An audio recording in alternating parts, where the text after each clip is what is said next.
Hi YouTube, I want to make a video about the Garmin Edge MTB mountain bike computer, which I bought and have since returned, so I don't have it here to show you. But it was not at all what I was expecting, especially the timing gates feature. So back in 2010, a guy named Kim Flint got killed trying to get a Strava KOM on a downhill, and his family sued Strava and lost, fortunately. After that, Strava disabled the ability to have downhill live segments. I was hoping the Garmin timing gates feature would restore that ability, and it sort of does, but it definitely doesn't do what Strava live segments does. What I didn't know when I bought the computer was you could only have one series of timing gates enabled at one time. So I have a trail called the Turner Trail that I like to go down and try to beat my time. And I created a timing segment at the top, I created one at the bottom, and then I went back up and wrote it, and it didn't record. And what you actually have to do on your device is enable that timing segment. And then you ride it over and over and over, that ride, and you will get comparison times. The next day, you go ride it, you're going to get a whole new set of comparison times. I was expecting it to remember from day to day to day what your time was. Because this is a 1 mile long climb. I got a 1.5 miles uphill to get to it. So what I was hoping to do was ride it on a Monday, get a time, ride it on a Tuesday, get a time, ride it on a Thursday, get a time. But it doesn't work like that. The other thing is, like I said, you can only have one timing segment enabled at a time.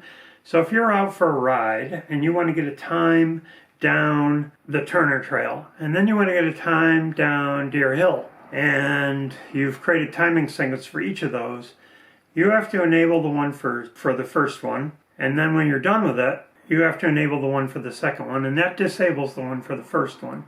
So you can't just go for a ride like you can with Strava and get times for all these different segments. And you have to ride them over and over and over again while that segment is enabled. You can't ride one, then ride the other, and then go back and ride the other, and then ride the other.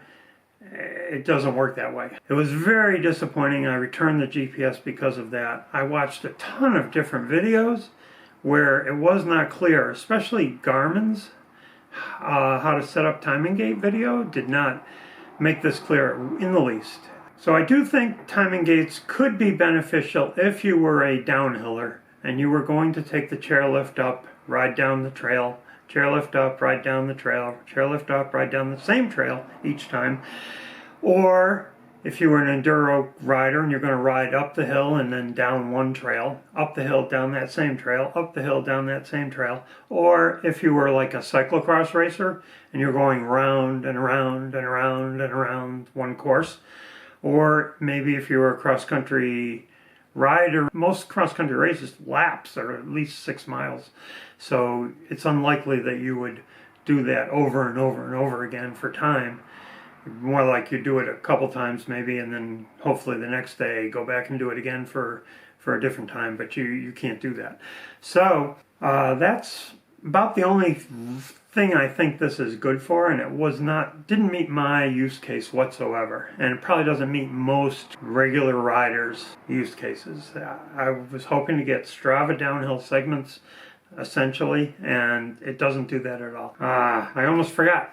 Another thing with this computer is the screen is tiny and the letters are pretty visible in bright sunlight.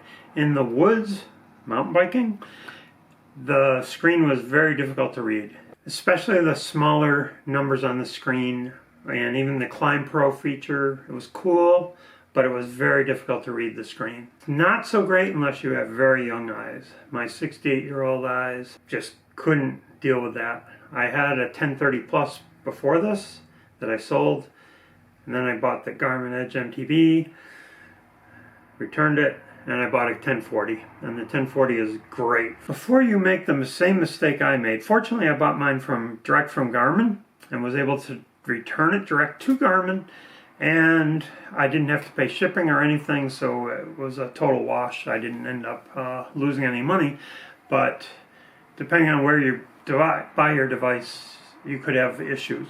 I hope you buy it and it meets your needs, unlike my case where it totally did not meet my needs. Thanks for watching.